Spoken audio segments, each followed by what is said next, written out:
ಮುಖ್ಯವಾಗಿ ಅಭಿಯೋಜನೆ ಅಂದರೆ ಪ್ರಾಸಿಕ್ಯೂಷನ್ ಅವರು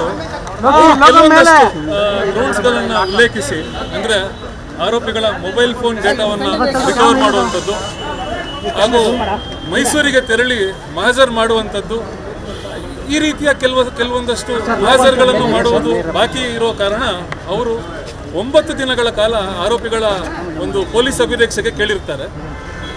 ನಾವು ಅದಕ್ಕೆ ತಕರಾರನ್ನು ಸಲ್ಲಿಸಿ ಅಂದರೆ ಕರ್ನಾಟಕ ಉಚ್ಚ ನ್ಯಾಯಾಲಯದ ಕೆಲವೊಂದಷ್ಟು ಆದೇಶಗಳನ್ನು ಉಲ್ಲೇಖಿಸಿ ಮೊಬೈಲ್ ಫೋನ್ ಡೇಟಾವನ್ನು ರಿಟ್ರೀವ್ ಮಾಡುವುದು ಕೆಲವೊಂದು ಮಾರ್ಗದರ್ಶನಗಳೇನಿದೆ ನಮ್ಮ ಕರ್ನಾಟಕ ಹೈಕೋರ್ಟಿನ ಮಾರ್ಗದರ್ಶನಗಳನ್ನು ಉಲ್ಲೇಖಿಸಿ ನಾವು ಒಂದಷ್ಟು ತಕರಾರುಗಳನ್ನು ಸಲ್ಲಿಸಿದ್ದಕ್ಕೆ ಈಗ 5 ದಿನಗಳ ಪೊಲೀಸ್ ಕಸ್ಟಡಿ ಪೊಲೀಸ್ ಅಭಿರಕ್ಷೆಗೆ ಮಾನ್ಯ ನ್ಯಾಯಾಧೀಶರು ಆರೋಪಿಗಳನ್ನು ನೀಡಿರ್ತಾರೆ.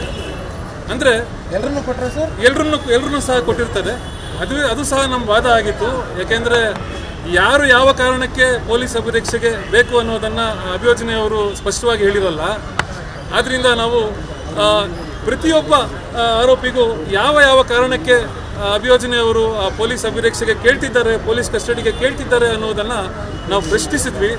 ನ್ಯಾಯಾಧೀಶರು ಕೂಡ ಅದನ್ನು ಮಾನ್ಯ ಮಾಡಿ ಅವರು 9 ದಿನಗಳ ಕಾಲ ಏನು ಪೊಲೀಸ್ ಅಭಿರಕ್ಷೆಗೆ ಕೇಳಿದ್ರು ಅದನ್ನು ಪರಿಗಣಿಸಿ ನಮ್ಮ ತಕರಾರುಗಳನ್ನು ಸಹ ಪರಿಗಣಿಸಿ 5 ದಿನಗಳವರೆಗೆ ಪೊಲೀಸ್ ಕಸ್ಟಡಿಗೆ ನೀಡಿರ್ತಾರೆ. ಅಂದರೆ 20ನೇ ತಾರೀಕು ಸಂಜೆ ಸುಮಾರು 5 ಗಂಟೆ ಒಳಗೆ ಎಲ್ಲ ಆರೋಪಿಗಳನ್ನು ನ್ಯಾಯಾಲಯದ ಮುಂದೆ ಹಾಜರುಪಡಿಸತಕ್ಕದ್ದು ಎನ್ನುವ ಆದೇಶವನ್ನು ನ್ಯಾಯಾಧೀಶರು ಈ ದಿನ ನೀಡಿರ್ತಾರೆ.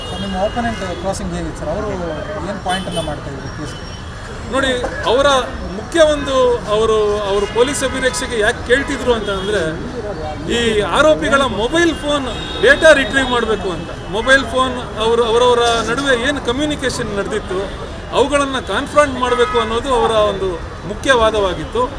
ಆದರೆ ಈ ಮೊಬೈಲ್ ಫೋನ್ ಡೇಟಾ ಹಾಗೂ ಪಾಸ್ವರ್ಡ್ಗಳನ್ನು ಆರೋಪಿಗಳು ನೀಡಬೇಕು ಅಂತ ಅವರಿಗೆ ಫೋರ್ಸ್ ಮಾಡೋದಾಗಲಿ ಅವರಿಗೆ ಬಲವಂತಪಡಿಸೋದಾಗಲಿ ಅದು ಮಾನ್ಯ ಕರ್ನಾಟಕ ಉಚ್ಚ ನ್ಯಾಯಾಲಯದ ಆದೇಶಕ್ಕೆ ವಿರುದ್ಧವಾಗಿದ್ದು, ಆದ್ದರಿಂದ ಪಾಸ್ವರ್ಡ್ಗಳನ್ನು ನೀಡಬೇಕು ಅನ್ನೋದು ಅವರ ಫೋನ್ಗಳನ್ನು ತಪಾಸಣೆಗೆ ಒಳಪಡಿಸಲಿಕ್ಕೆ ಆರೋಪಿಗಳೇ ಅವರ ಫೋನ್ಗಳ ಪಾಸ್ವರ್ಡ್ಗಳನ್ನು ನೀಡಬೇಕು ಅನ್ನೋದು ಅದು ಕಾನೂನಿಗೆ ವಿರುದ್ಧವಾಗಿರ್ತದೆ.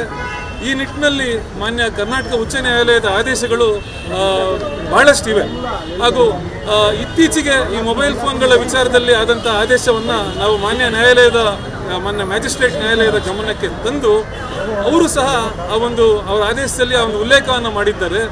ಆ ಕರ್ನಾಟಕ ಉಚ್ಚ ನ್ಯಾಯಾಲಯದ ಆದೇಶಾನುಸಾರ ಅವರು ಮುಂದಿನ ತನಿಖೆಯನ್ನು ಪೊಲೀಸ್ನವರು ನಡೆಸಬೇಕು ಅಂತ ಆದೇಶ. ಹೌದು, ಯಾಕೆಂದ್ರೆ ಈಗ ಅವರು ಅಭಿಯೋಜನೆಯ ಮುಖ್ಯವಾದ ಏನಂದ್ರೆ ಸುಮಾರು 30 ಲಕ್ಷ ರೂಪಾಯಿ ದುಡ್ಡನ್ನು ಅವರು ರಿಕವರ್ ಮಾಡಬೇಕು. ಅನಂತರ ಈ ಆರೋಪಿಗಳ ಬಟ್ಟೆ ಬರೆಗಳನ್ನು ರಿಕವರ್ ಮಾಡಬೇಕು, ಆರೋಪಿಯ ಚಪ್ಪಲಿಯನ್ನು ರಿಕವರ್ ಮಾಡಬೇಕು, ಮುಂತಾದ ಏನು ಕೆಲವೊಂದಷ್ಟು ಗ್ರೌಂಡ್ಗಳನ್ನು ಅಭಿಯೋಜನೆಯವರು ಹೇಳಿದರು. ಇವು ಯಾವುದೂ ಸಹ ಎರಡನೇ ಆರೋಪಿಗೆ ಸಂಬಂಧಪಟ್ಟದಲ್ಲ. ಯಾವುದೋ ಆರೋಪಿಯಿಂದ ಏನೋ ವಶಪಡಿಸ್ಕೋಬೇಕು ಅನ್ನುವ ಕಾರಣ ಎಲ್ಲವನ್ನೂ ಎರಡನೇ ಆರೋಪಿ ಅಂದರೆ ಎಲ್ಲವನ್ನೂ ದರ್ಶನ್ ಅವರ ವಿರುದ್ಧ ಹೂಡಲಿಕ್ಕೆ ಸಾಧ್ಯ ಇಲ್ಲ.